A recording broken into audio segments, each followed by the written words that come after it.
So we're getting into the busy part of the year. Google has dropped new phones, new earbuds, new software, a whole bunch of toys. We're getting ready for the iPhone 14 at Apple's fall event. And yes, Samsung is just off its latest Unpacked event. I was actually there at the first one 200 years ago. We've got the new Z Fold 4 and the new Z Flip 4. And on the phone side of things, they're definitely pretty exciting. Today, we're gonna look at these. The Samsung Galaxy Buds 2 Pro. There's a lot to like here. There's a lot here I'm not quite so crazy about. I'm Phil Nickinson, this is Digital Trends. Do me a favor, go do all the things, like, subscribe, hit the bells, all the video stuff you know you need to do, right? All right, let's go. So, first, the basics of the Galaxy Buds 2 Pro. There's just not a lot going on in the box here. You get the buds, the case, and a USB-C cable, even though these charge just fine on a wireless charger, which is how I prefer to do it. So the Buds 2 Pro retail for $229. We're already seeing discounts from Samsung itself, and chances are you'll see them cheaper from other retailers too. But on paper, that makes them more expensive than the Google Pixel Buds Pro, but less expensive than the Apple AirPods Pro. The Buds 2 Pro are about 15% smaller than last year's version, Samsung says. They've got active noise cancellation built in. They've got spatial audio stuff we'll talk about in a minute. They have this newfangled 24-bit audio codec stuff we'll also talk about in a minute. And they're available in any color you want, so long as it's black, white, or this sort of lilac-y purple that I actually kind of like a lot. So what do I like here? Well, first, they fit and they feel great. They're super light. They fit almost flush with your ear because they're so small. So if I'm looking at you straight on, there's a good chance you won't even tell I've got them in. All in all, I'd say the fit is about the same as the Google Pixel Buds Pro, more that than AirPods Pro. It's just a really light feel in the ear. It doesn't make you feel like you're in a vacuum at all. So that's really nice. And while it's a light fit, I haven't had any problem with them popping out, especially while I'm at the gym, on the elliptical, doing all that stuff, grunting, making weird weight faces. They've stayed in just fine. And as an added bonus, these purple colors look like you have a little purple Easter egg candy thing in your ear. But please don't do that. The point is, it's a really good fit, okay? Samsung has nailed it there. Love it.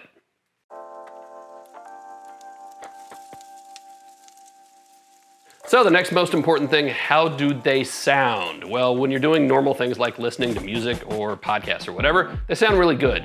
There's enough bass in here to be enjoyable, but not too much that it overpowers the rest of the music. The highs come through nicely without thinning out or getting muddy way up there. All in all, I think Samsung has done a nice job of just a really good overall balanced sound. Now, the usual caveats apply here, right? These are gonna fit in my ears a little differently than yours. A lot of it depends on the environmental noise. Are you listening in a gym? Are you listening at home? Are you in a car, on a plane, whatever? That affects everything, right? And speaking of noise, so yes, these have active noise cancellation ANC on board. Samsung's done a pretty good job there. Again, you have to take the totality of the earbuds into account here. So the way they fit in your ears, and then the tuning of the ANC itself. And it's pretty good. It doesn't quite go as heavy, I think, as Apple does. It's really more along the lines of the Pixel Buds Pro, which I liked a lot. So it blocks out most of the external sound, a little bit still gets through, and I'm okay with that. I don't want to look and sound and feel like I'm in a vacuum. That's just not a comfortable thing for me. So again, that's a plus on Samsung here. They did a good job. And because it's still a thing people do, phone calls sound fine too. You sound like you're on earbuds, okay? It's not great, it's not awful, it works well enough. I've gotten a little bit of wind noise coming through on my end. On the other side, I think we're all just used to it by now, right? It works as advertised. So where things start to fall apart for me here is with the spatial audio. If you've never used it, instead of sound just coming from the left or from the right, they sort of tune things so it's coming from above and behind and beside in 360 degrees. That's where the term comes from, 360 audio. Samsung's is just not as good as what we've experienced, particularly on Apple's, right? So first, the quality of the sound itself. Music just thins way out. It's not good. It sounds overly processed because that's what's going on, right? And Samsung also has head tracking in here. Don't even bother turning it on. It's not good. So as you turn your head, the music follows you. It's always kind of coming right at the center of you, depending on which way you're facing. It's odd. A lot of people don't like it at all, just in general, but Samsung's version of it sort of puts these invisible lines up in the air. As I'm turning, I can see exactly when it's shifting from one earbud to the other. That's not great. Apple's experience with that is so much more fluid. Doesn't mean I necessarily like it, but it is better. And really, all that's kind of a pity because other than that, these buds sound just fine. And then there's the whole 24-bit audio thing. This is a big spec that Samsung is pushing. It has its own codec that will actually take lower quality 16-bit audio and upscale it to 24-bit. There are some caveats here, right? First, you're gonna have to be using a Samsung device. It's a Samsung specific codec, so that's that. Second, there's no like toggle to turn it on and off. So unless you're a real audiophile and you're often switching between different earbuds and different devices, you're not gonna notice this at all. Does it affect the overall sound of these earbuds? Sure. If that's what makes them sound as good as they do on a day-to-day basis, awesome. Is it a reason to buy these? Absolutely not. It's just a marketing line for me. So Samsung says you will get 5 hours of continuous playback with these earbuds with noise cancellation turned on. Pop them back in the case and it's got enough battery in there for another 18 hours. Again, you'll have to charge it a couple times, right? I don't use mine that way at all. I don't know about you. Let me know in the comments, but 5 hours at a clip is a long time for earbuds. Now, Samsung has a companion app that works across Android devices, which is great. You're not locked into just Samsung. That's important. It's how you get to things like all the different settings and options, update the firmware on the earbuds, that's always important. So good on Samsung for doing that. You will get a slightly easier pairing experience on a Samsung device. To me, that's not a huge deal, especially when you have the app available.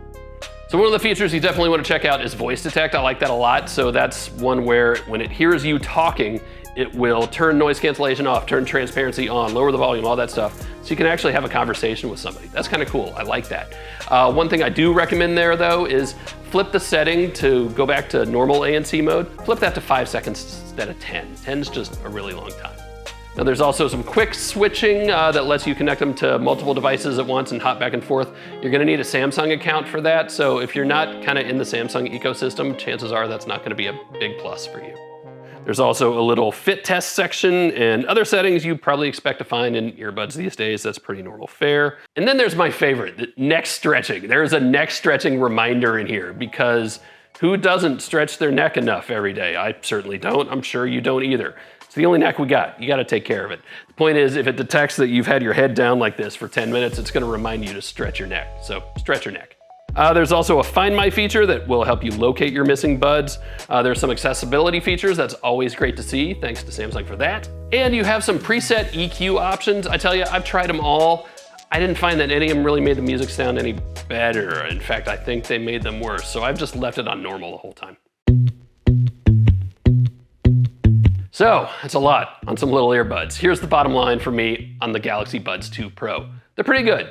Everyday music, podcasts, all that stuff, they sound really good actually. I would order them on great. The fit and the feel is excellent. Samsung nailed that. I have no notes. Noise cancellation, pretty good. Maybe not the best, but it's good enough for me, and it does it in the way that I like it. So I don't feel like I'm in an anechoic chamber, like I'm in a vacuum. It's comfortable, it works, and it does the job the way it's supposed to. Spatial audio stuff, 360 audio, that's where it falls apart. It's not good. I'm not going to use it on these buds. I'm never going to turn the head tracking back on. It was just not a good experience. And this is another one of those times where I think ecosystem comes into play. Apple's got AirPods for its phones and tablets. Google has the new Pixel Buds Pro for its line. And Samsung, of course, has its own earbuds. And these aren't the only earbuds from Samsung, right? They've been doing this a long time. They've gotten pretty good at it.